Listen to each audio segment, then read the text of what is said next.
a new band of rebels arose who were determined to carry the fight to Jerusalem. The Sicarii. To the Sicarii, anyone who wasn't fighting the Romans was a collaborator and worthy of death. Many were slain every day, and the fear men were in was worse than the calamity itself. Alright, first and foremost, I want to give all praises, honor, and glory unto the Most High God, Yahweh, in the name of His only begotten Son, who the world ignorantly called Jesus Christ, real name, Yahweh Shai. Alright, it's Brother Chief Priest Al-Azhar Bun Lawyer, alright, aka the Guerrilla Hebrew, and I want to do this lesson today, dealing with some of the overt Hebrewisms that we see within the Vodou religion, or whatever you want to call it, practice primarily in Haiti and also in Louisiana, because so-called Haitian, we are the tribe of Levi, the nation of Israel, and these are, you know, the evidence that's going to be presented today through the spirit and power of Yahweh B'Ashem Yahweh Shai will definitely help emphatically prove that. Also, the people, the slaves that were brought to Louisiana are also of the tribe of Levi. I mean, they're the same slaves that was in Haiti. Okay, also in other parts of the French Caribbean, whether it be Guadeloupe, Martinique, French Guyana, etc. And also our brothers were taken elsewhere, because it's a part of our prophecy that we would be scattered amongst all the tribes, but just predominantly Haiti. Haiti would be the main hub of the tribe of Levi. All right, but we had people elsewhere, and we're taken elsewhere. But that's kind of another topic for another time. But today we want to kind of talk about voodoo. All right, which we know was, you know, heavily practiced by so-called Haitians. First place we want to go here is the book of Malachi 2 and 8, which is a prophecy dealing with the tribe of Levi. But ye are departed out of the way. Ye have caused many to stumble at the law. What was our job as the priests of God? Was to teach the law to our people, but we caused many people to stumble at it. Ye have corrupted the covenant of Levi, saith the Lord of hosts. We corrupted the covenant, and that's what voodoo is. Voodoo is a corrupted spinoff of the Levitical priesthood and the customs that were handed down to us through the Levitical priesthood by the Most High that we see in the Torah, the first 5 books of the books of Moses. Moses being a Levite or a so-called Haitian. All right, that's what it is, and we're going to, again, through the spirit and power of Yahweh B'Ashem Yahweh Shai, show and prove that with some very simple, very easily observable, and indisputable facts. All right. Okay, so we have laws, right? As you see the different renditions of it. All right. They are spirits of Haitian voodoo and Louisiana voodoo, right? So the spirit is they are also referred to as mysteries and invisibles, and are intermediaries between bon Dieu, meaning good God, bon meaning good, Dieu, Dio, deity, God, the supreme creator, the Most High, who is distant from the world and humanity. So they are the intermediaries between the Most High and man. All right. Now, before we even go into that aspect, let's just go into the word Loa and prove that it's Hebrew. Number one, so-called Haitians, we are the tribe of Levi. In the ancient Hebrew, that would be loya, all right, meaning joined to. But it goes back to this Hebrew word, which is what? Loa, loa, all right, meaning what? To join, be joined, to join, be attended, to be joined. What was the ancient tribe of Levi joined to? The Most High. What are these spirits supposed to be joined to? The Most High, the supreme creator, bon Dieu, right? Or Yahweh, as his true ancient Hebrew name. Okay, so Loa, all right. Loa, it's literally a Hebrew word meaning joined to the Most High. That's what it symbolizes. All right, so they had a clear understanding of this concept, but they had corrupted its understanding to a degree, and we're going to show that. Right? So again, it says they are also referred to as mysteries and invisibles, and are intermediaries between bon Dieu, the supreme creator, who is distant from the world, and humanity. They are intermediaries. Okay, let's see what this word intermediary means. A person who acts as a link between people in order to try to bring about an agreement or reconciliation. A mediator. Okay, mediator, go between, negotiator, intercessor, arbitrator, you know, etc. That's what an intermediary is, like a mediator or a intercessor, right? Which is exactly what the tribe of Levi, or the Loya, or Loa would do. That's our job as a so-called Haitian man, to be intermediaries. Well, that was our job, all right? Let's prove that. It's Leviticus 26 and 46. These are the statutes and judgments and laws which the Lord made between him and the children of Israel in Mount Sinai by the hand of Moses. Moses being a Levite, a so-called Haitian. So how was this covenant or contract made? With the mediator of Moses. All right. Now we have a mediator in Christ, who the world calls Christ, Yahushua, but in ancient times, the mediation was done with the tribe of Levi. Further proof, Deuteronomy 5 and 5. This is Moses. I stood between the Lord and you at that time. Moses stood between, was a go-between or a mediator or intercessor between the nation of Israel and the Most High. You see what I'm saying? To shew you the word of the Lord, for ye were afraid by reason of the fire, and went not up into the mount, saying, right? See, but what happens? This is Jeremiah 17 and 4. And thou even thyself shalt discontinue from thy heritage that I gave thee. The heritage that was given to us in particular as the so-called Haitian was the priesthood. So we discontinued from it. But we kept it to a degree, like we maintained it. We maintained it in the sense that we had some form of a concept of it. But what we did was we corrupted it and turned it into something else, to where now it's like spirit worship. You understand what I'm saying? As opposed to really being us, who were the actual physical people who were supposed to be doing this mediation, kind of corrupted it and skewed it, because our true heritage of being the Levitical priest of the Most High was discontinued from. Right? But we still maintain remnants of it. As it says here, Romans 8 and 16. The Spirit itself beareth witness with our spirit that we are the children of the Most High. The Holy Spirit leaves certain elements and remnants of our ancient cultures and customs within us, just enough for us to draw the parallels in order to get back to our identity and back to our nationality. All right, so this is what you see in one instance with the Loa, or the Loa, the join to the Most High. All right, but because we got so far away from it, we now began to attach spirits to it. Okay, but we're going to go into it a little further in a second. But again, it says, I want to finish this here in Jeremiah 17 and 4. And thou even thyself shalt discontinue from thine heritage that I gave thee, and I will cause thee to serve thine enemies in the land which thou knowest not. We were brought over here to the Americas, for ye have kindled a fire in my anger, which shall burn forever. So we had discontinued from our heritage, but again, we kept it, we preserved it through the Holy Spirit to certain extents. And this was one of them, with the whole concept of the Loa. All right, again, which is a Hebrew word meaning joined. All right, the spirits are supposed to be joined unto the Most High, and then joined unto man, and be that intermediary between man and the Most High. All right. So I want to go into a little bit of this, because it all ties in different ways. Matter of fact, before I go there, let's go here real quick. Unlike saints or angels, however, they are not simply prayed to; they are served. Again, they began to worship. That's what worshiping is, serving something.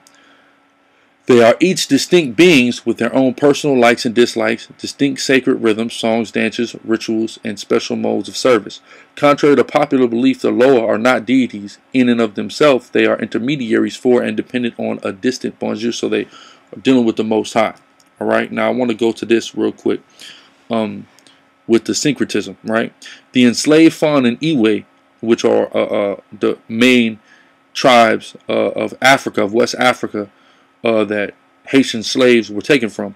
In Haiti and Louisiana, syncretized the Loa with Roman Catholic saints.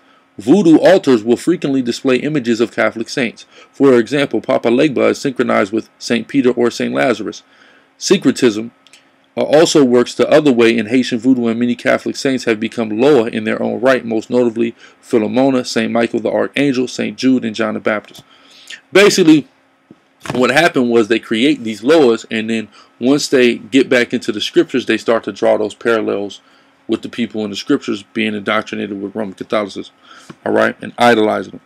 But it's really all the same thing, and we're going to, through the Spirit, Lord, want to bring it full circle right here. I want to go to this book, which is After Colonialism, Imperial Histories, and Post-Colonial Displacements, right?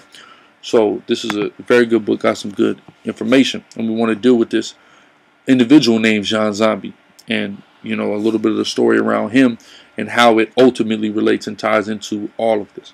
All right. The depossession accomplished by slavery became the model for possession in Voodoo. For making a man into a thing, but not into a spirit. In 1804, during Dessalines' massacre of the French, Jean Zombie, a mulatto of Port-au-Prince, earned a reputation for brutality. All right, known to be one of the fiercest slaughterers, Mojou described his vile face, red hair, and wild eyes. Now, just like he had, because he was mixed, he had a white mother, just like Blake Griffin had a Haitian father and a white mother. So what did he have? He had the red hair, just like we see with Blake Griffin, right? So you could imagine somebody who looks similar to Blake Griffin to be, you know, like Jean Zombie, right? And wild eyes. He would leave his house wild with fury, stop a white, then strip him naked. In Monjou's words, he led them then to the steps of the government palace to thrust a dagger in his chest. This gesture horrified all the spectators, including Dessalines. Jean Zombie is one of the most curious prototypes of voodoo tradition. He was one of those who, on Dessalines' order, massacred the most whites during the liberation of Haiti from the French yoke. Jean Zombie is actually one of the most influential mysteries of the voodoo pantheon. As Loa, he belongs to the Petro rite. So here's the thing. Jean Zombie was turned into a Loa. But this was an actual man that existed, lived, you know, and, you know, killed people and was very active in the revolution. This is what we have to understand about it. The Loa was not just a bunch of spooky, made-up things necessarily. A lot of these were actually used to commemorate ancestors, all right? In the sense of, okay, when Jean Zombie did what he did, the voodoo priest commemorated him and turned him into a Loa, saying that his spirit will fall upon people. All right. So it wasn't just so much of this is just some made up spirit that they made up. These Loa were actually based on individual people, man. All right, who they would quote unquote deify or, you know, commemorate or immortalize through calling them Loa. All right, saying that their spirits were high spirits that were dealt with. Right. According to anthropologist Melville Hershkowitz, in Dahomean legend, the zombie, this is where, you know, it's kind of all kind of tie-in zombie. People have seen, you see these Night of the Living Dead, Walking Dead, you see all this, and that's supposed to be talking about the zombie. That is very far from the actual truth of what a zombie is. When you deal with the Haitian zombie, when you deal with the Dahomean zombie, and what it comes from. And as we're going to see as we read through the spirit, you're going to see that there is two different types of zombies and how a zombie is described. And, you know, you check out movies like The Serpent and the Rainbow. Zombification is very real, but not like you see on the movies. A certain potion would be made by a voodoo priest, and it would be, you know, topically put on somebody, and it would induce an immediate state of paralysis that would appear as death. And people would get buried. All right, this happens.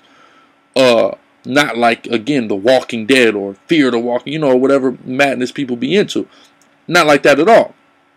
But there's two different types of a zombie, which we're going to find out. So it says, according to anthropologist Melville Hershkowitz, in Dahomean legend, the zombie were beings without souls whose death was not real, but resulted from the machinations of sorcerers who made them appear as dead, and then when buried, removed them from their grave and sold them into servitude in some faraway land. So, in all actuality, to a degree, a zombie is directly tied in with the transatlantic slave trade. You had wicked sorcerers that were zombifying and selling their own people into slavery, making them appear dead, then taking them and selling them to the white man. This is how many slaves got on them boats, as we're starting to find out going into this history. Through the process of zombification, or basically, to take the spookism out of it, putting somebody in a state of paralysis. When they awake from that paralysis and they're dug out of their grave, they don't have control over themselves because of the paralysis, and now its psycho effects, the effects that it has on your nervous system. You see what I'm saying? So from there, you're able to become a slave. All right, and we're going to, as we read in this documentation, it's going to elaborate further. It's beautiful documentation. That faraway land was Haiti. All right. Moreau de Saint-Marie, who presents for the first time in the writing in the night world of ghosts, reverence or spirits, right? And zombie, defines zombie as a Creole word that means spirit or revenant. I want to deal with this word revenant real quick. Spirit or a revenant, right? Now, real quick, it says a revenant. The name zombie, Salakia, means spirit or revenant, right? So let's deal with this term revenant.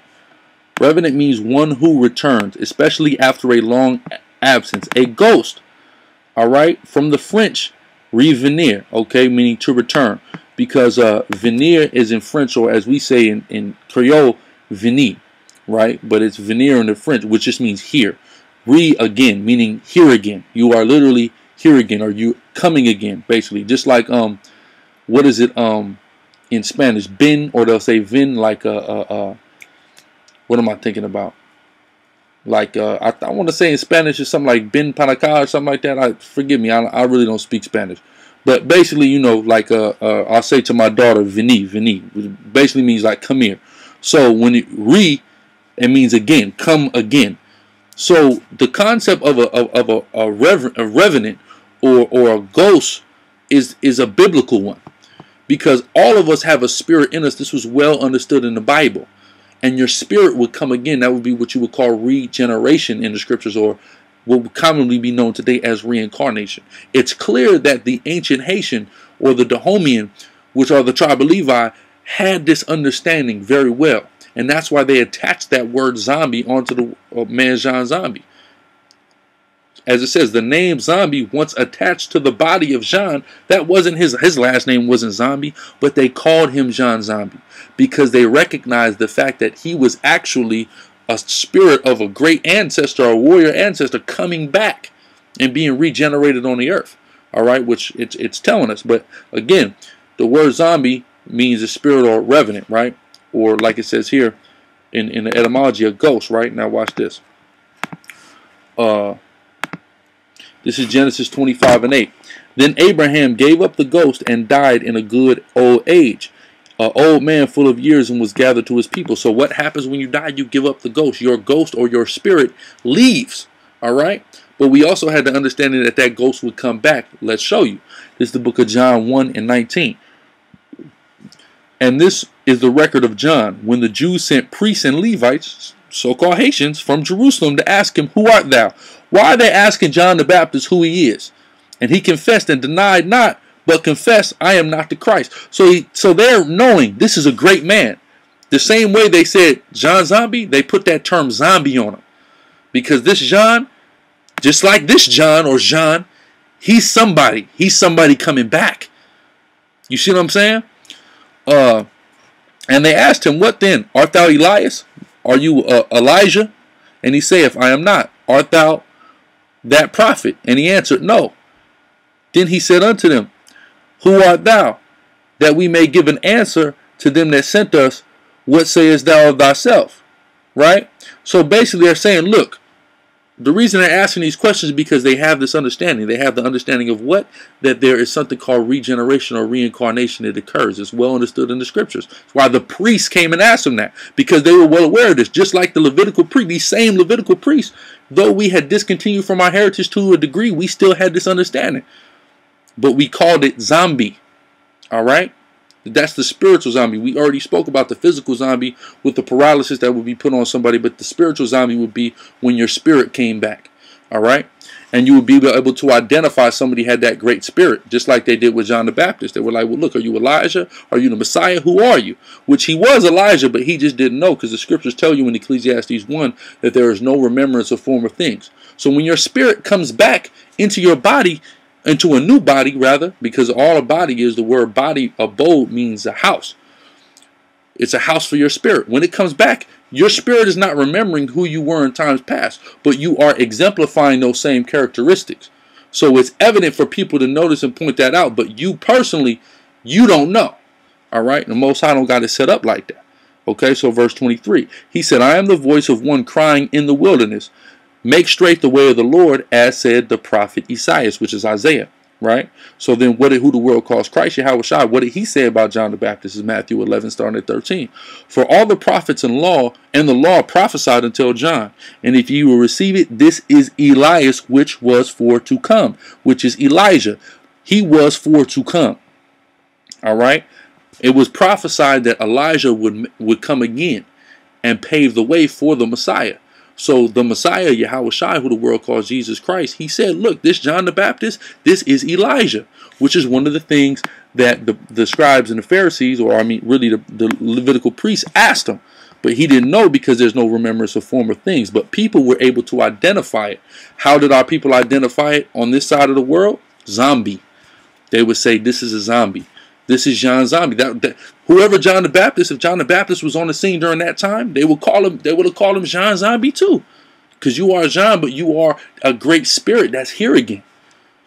The way he was moving and executing that white man, they said this is a great spirit that's here again, man. Okay? So anyway,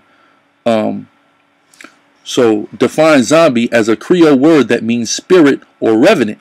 The name zombie, once attached to the body of John, who killed off whites and avenged those formerly enslaved, revealed the effects of the new dispensation. Talking about that spirit coming out. So what did they do then? They commemorated this man and turned him into a lower or spirit deity. Okay, now here's the thing. Our people had a very similar custom, or had this type of, who were inclined to these types of practices. Now these practices were not positive or good, but we can see in the Bible where Israelites in their foolishness did a similar thing. Let's go here to Matthew 17, reading 4 to 5. Then answered Peter and said unto Yahushua, or Jesus, Lord, it is good for us to be here. If thou wilt, let us make 3 tabernacles, one for thee and one for Moses and one for Elias. You see that? So they wanted to make tabernacles to commemorate Moses, Elias, and who the world calls Christ.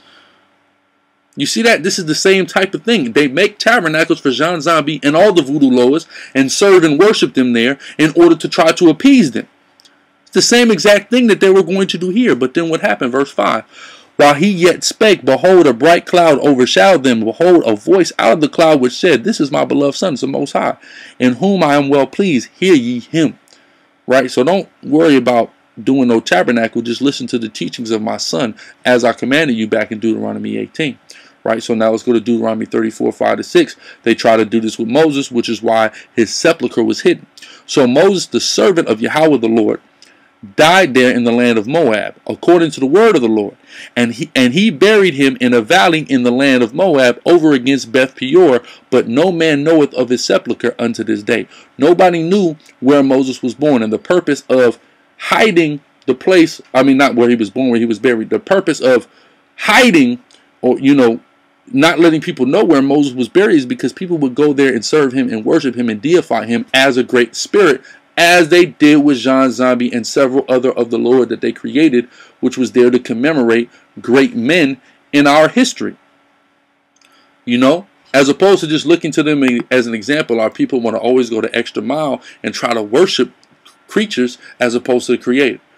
That's something our people struggle with. And as we're reading here in this history, it's clear what was going on. All right, so that term zombie in the spiritual sense, meaning you're one of these great spirits of the past of our ancient ancestors returning on the earth. Zombie in the physical sense means you were put under a state of paralysis and then made a slave. All right, so those are the 2 types of zombies.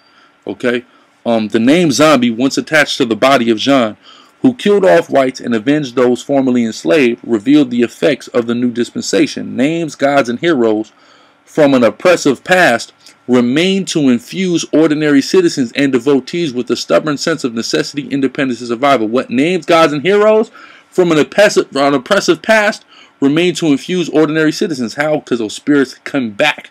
All right. The dead alive zombie, recalled in the name Jean Zombie, thus became a terrible composite power, slave turned rebel, ancestor turned Loa. So he was a slave. But he was clearly, his spirit was that of a rebel ancestor. They were able to acknowledge that and identify that. So they deified him as a Loa, or one joined to the Most High.